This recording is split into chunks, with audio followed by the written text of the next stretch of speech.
विश्वासार्ह बातम्या फक्त तुमच्यासाठी शिर्डी न्यूज 24। निर्भीड पत्रकारिता, लोकशाहीची ताकद। साई तत्व अगरबत्ती सुगंध शिरडी की, हर खुशबू में बसती है कृपा साई जी की। साई तत्व अगरबत्ती हर दिल की है पुकार, साई का प्यार अपार। ही घटना तर अतिशय निंदनीय आहे आणि मानवतेला काळीमा फासणारी घटना आहे। निरपराध मुलाची हत्या होते आणि नशाखोर आहेत किंवा अवैध व्यावसायिक धंदे करणारे लोक आहेत, त्यांच्याकडून अशा प्रकारची दहशत निर्माण करून आज गुन्हेगारीला त्यामुळे पाठबळ मिळतंय। तेव्हा ही वस्तुस्थिती आहे की त्यामध्ये जे काही गुन्हेगारीकरण वाढत चाललेलं आहे किंवा त्यांना कोण आश्रय देत आहे, कोणाचा आशीर्वाद त्यांना आहे, त्याची चौकशी करावं लागेल। परंतु मी स्वतः माननीय पोलीस महासंचालकांशी मी बोललेलो आहे, याचे पाळंमुळं उखडून काढली पाहिजे। राज्याचे माननीय मुख्यमंत्र्यांशी माझी या संदर्भात एक चर्चा झालेली आहे।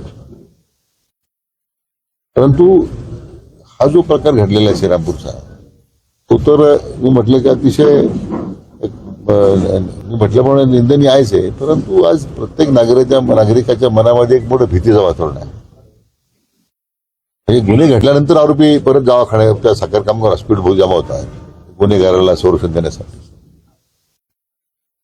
मारहाण झाल्यानंतर आणखीन काही गुन्हेगार जमा होतात त्या मारहाणीला संरक्षण द्या, त्या मारेकरणाला संरक्षण देण्यासाठी। हे तर मी कधी अनुभवलंच नाही असं इतक्या वर्षामध्ये माझ्या सार्वजनिक जीवनामध्ये।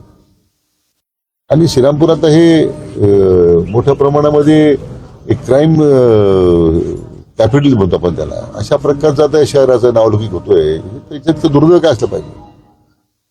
त्या पद्धतीने पाहिलं तर पोलीस कारवाई करतात, गुन्हेगारांना अटकही करतात, मात्र त्यांना कायद्याचा धाक नाही येते। काही दिवसात जामीन होऊन बाहेर येतात तर पुन्हा असं करतात। त्यामुळे कुठेतरी कायद्यात आता बदल करणं गरजेचं आहे। अशा जे नवीन कायदे आले त्यामुळे पोलिसांना अनेकदा काही बंधनं येतात कारवाई करताना।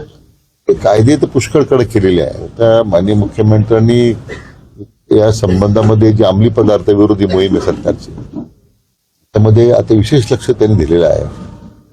आणि आवश्यक त्या जे काही नियमात बदल असतील, कायद्यात बदल असतील, ते सुद्धा आपण केलेले आहेत सरकारनं। सरकारचं प्रायोरिटीज आहे या गुन्हेगारीचं उच्चाटन करणं, अंमली पदार्थाच्या तस्करीचं उच्चाटन करणं, याच्यामध्ये तर सरकारनं सगळ्यात जास्त प्राधान्य दिलेलं आहे। आता ही जी ह्या घटनेच्या अनुसरून ज्या गोष्टी घडत आहेत, मला वाटतं याच्यामध्ये आपल्याला पोलिसांना सूचना दिल्यात, तात्काळ या संपूर्ण शहराची साफसफाई करा। जेवढी कटके शेवटी गुन्हेगाराला काय जात धर्म नसतो, तो गुन्हेगार आहे, त्यामुळे त्याच्यावर कडक कारवाई झाली पाहिजे। सगळे कट्टे, त्याचे साथीदार कोण त्याच्यामध्ये आहेत, किंवा कधी कधी लहान मुलांचा वापर होतोय, ज्युनियल फक्त त्याच्यावर कारवाईच्या मर्यादा येतात, त्याचा काही गैरफायदा या निमित्ताने घेतला जातो, अशाही तक्रारी आहेत। पण 10-15 वर्षात जी गुन्हेगारी श्रीरामपुरात वाढली, त्याला तुम्ही कोणाला कारणीभूत धरता किंवा काय कारण तुम्ही सांगू शकता? दुर्दैवानं नाही, आता माझ्याकडे जी काही माहिती मिळते त्याच्यावरच आहे की बऱ्याच ठिकाणी लोकांच्या घरात घुसून महिलांच्यावर अत्याचार झाले, काही मुलांना पळून नेण्याचे प्रकार घडले। दहशत एवढी की लोक तक्रार करायला सुद्धा पुढे येत नाही। पण लोकांना पोलीस विभाग आम्हाला संरक्षण देईल याची लोकांमध्ये विश्वास नाही आहे। ज्या काही पूर्वी 7-8 वर्षापूर्वी घटना ज्या घडल्या, आणि ती मग आपोआपच ते गुन्हेगारांचं बळ वाढत गेले।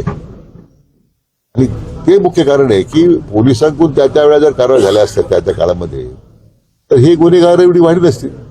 पण आता मला वाटतं आता जिल्ह्याच्या पोलीस प्रमुखांनी लक्ष घातलेलं आहे। आता जे नवीन आले जे एसपी आहेत, आता आमचे ॲडिशनल एसपी आहेत, DYSP आहेत, त्यांनी आश्वासित केले आम्हाला आता पुढच्या 1 महिन्यामध्ये याचं समूळ उच्चाटन करण्याबद्दल आता कुठेही सरकार कमी पडणार नाही, हे मी त्यांच्या माध्यमातून मी जनतेला आश्वासित करू इच्छितो। जे अनेक सूत्रधार आहेत त्यांना राजकीय आश्रय असतो, त्यामुळे त्या अशा व्यक्तींसंदर्भात आता काय कारवाई केली? नाही, ज्यांना राजकीय आश्रय ज्यांचा मिळत असेल किंवा राजकीय आश्रय देण्याचा कोणी प्रयत्न करत असेल त्यांनाही त्या लोकांनाही मी सांगेल सर कारण वास्तव त्यांना समोर आलं पाहिजे. जे कोणी त्यांना पाठिंबा देत असेल, पाठिंबा देत असेल, वास्तव काय वास्तव मला वाटतं समोर आल्यानंतर मला वाटत नाही की यांना कोणी राजकीय पाठबळ देईल की यांना कोणी आश्रय देईल.